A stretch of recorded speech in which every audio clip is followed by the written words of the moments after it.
Don't tell them I told you this, but it's almost a shame to accept take my the paycheck. money. Yes. But don't tell them I told you. But I also have to ask you this question for everybody out there this morning. What's Bill like to work with? I mean, is he constantly funny? Yeah, he is. And he's also serious sometimes. So there are moments when he gets very serious. Serious about the truth of a situation. The truth about human behavior, and finding the humor in that as opposed to some contrived dialogue or some gag. His thought is that people are basically funny creatures, and if you just look at the truth in human behavior, there's so much humor there. And then also there are times when he's not so interested in humor as he is in well, making a point about something, yes, about the beauty of a relationship, a familial relationship, or a friendship, or the importance of it, you know. And then he surrounds that with humor to keep the format the same. And working on such a show most probably is quite demanding. Has it left you much time to do or to pursue your other loves, you know, i.e. the stage acting, and also doing the odd bit of singing these days, or not? Well, we do it in hiatuses, those mini breaks that we get. Sometimes we'll have a 2-week hiatus or a 1-week hiatus. If the opportunity presents itself, then there's time to perform. And then when we have that larger hiatus between the end of one taping season and the beginning of the next, there's time for film, for television, or film for, you know, cinema. Or holidays.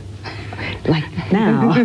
Yes. Yes, because I mean, we'll talk in a few moments' time about the trip to Australia, but nice to see that we're still going to see you for a while yet on television and the Cosby Show, because I think just about everybody in Australia watches it, so it's good to see you here, and also to know that you're going to be around for a little while.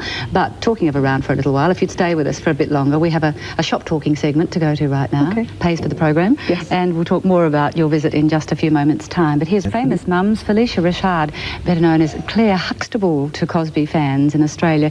Phylicia, we're talking about the reason for your visit. We've already had a bit of a chat about the Cosby Show and obviously how much you enjoy that, but why the visit to Australia this time, apart from the fact that it's a bit of a holiday for you as well? Well, I've come to be with Guru Mai Chidvilasananda. Guru Mai is my guru. She is a siddha meditation master. And that's why I'm here. I'm here to be with her. How long have you been involved and how long have you been interested in meditation, Phylicia? Is this something that you developed as a child or something that maybe has sort of become part of your life in later years? When I was a young girl growing up in Houston, Texas, I'm very privileged to have a mother who's a writer, and she had varied interest in different types of literature. She used to read to us from different books, and one of them was Bhagavad Gita. And around the time that I was about 11 years old, we had a chance to meet a professor of physics at Rice University who was from India, Dr. Rao. And with him came more literature about meditation and meditation masters. So as a young girl, I was very privileged to read different things about these great beings. And I always believed in it, because when I read it as a young girl, something inside me knew, yes, this is true. A human being is much greater than just one's own body. There's something more to being a human being. Although I believed in it, I never thought that in a million years I would ever meet a real meditation master. I never believed that such a thing would be possible. So growing up and becoming a mother for the first time, being married, becoming a mother, working in the theater, in 1980 I met Baba Muktananda, who was Guru Mai Chidvilasananda's guru. Right. She translated for him at the time. Before meeting him, I met a couple of people who purported to be one thing or then another, and I never felt anything with them. But the moment Baba Muktananda walked into the room and I caught sight of him,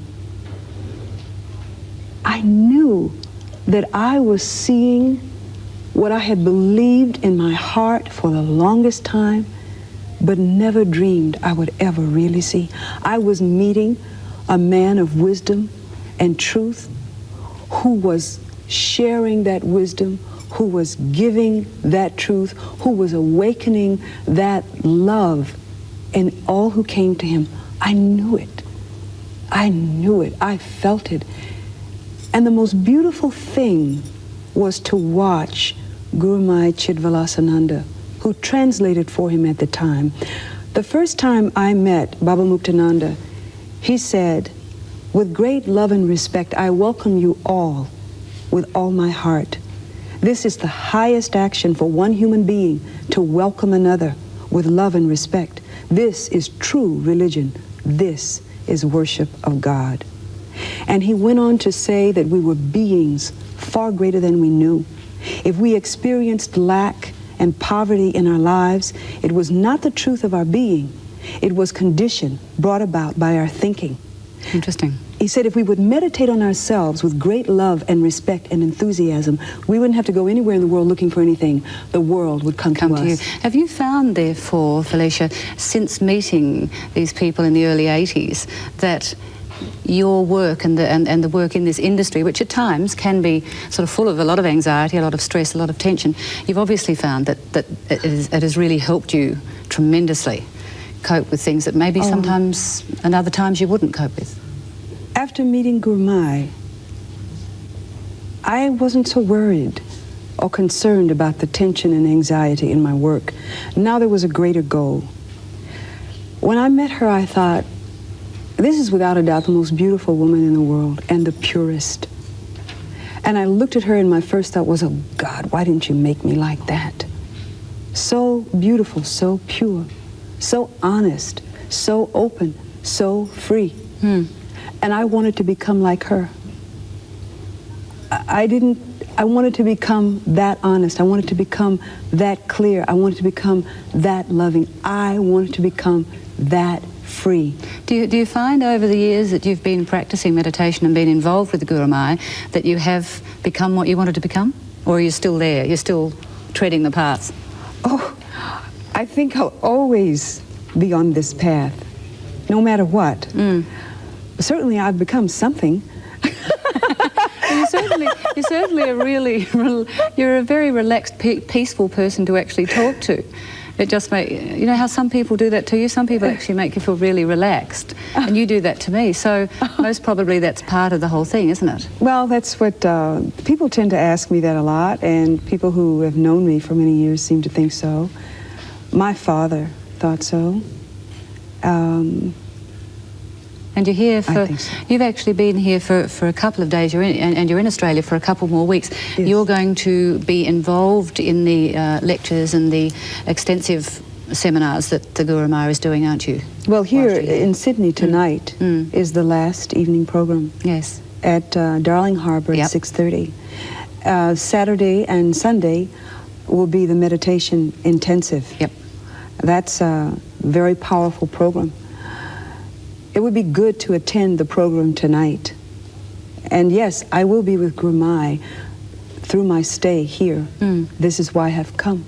Well, I'll tell you what, it's been an interesting couple of weeks for us here because Lulu was on the program last week. Yes, I heard. Along with Peggy Lip. Yes, I heard. And now yourself. And you've actually brought to Australia someone else who is very dear to you, haven't you?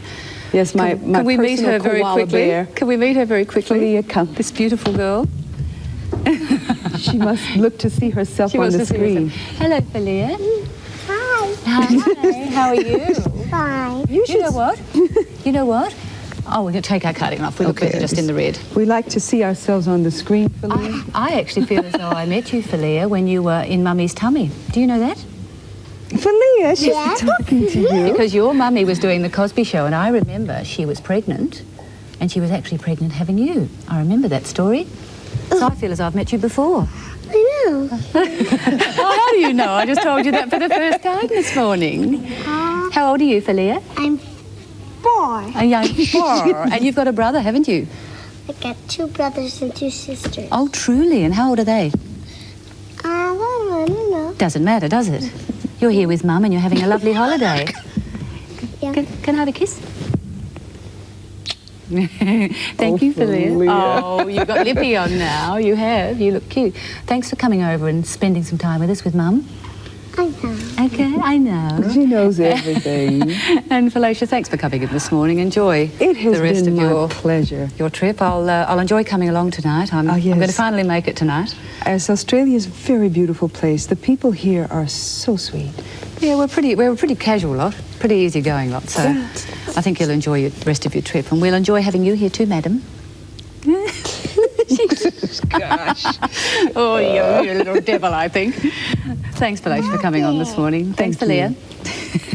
And you can see the Gurumaya at Sydney's Darling Harbour until April the 7th. Then in Canberra from the 11th to the 14th, and in Melbourne from the 18th to the 28th. And for further information, you can phone Sydney, area code 02 371 0566. We'll be back soon after this break. Stay with us, won't you?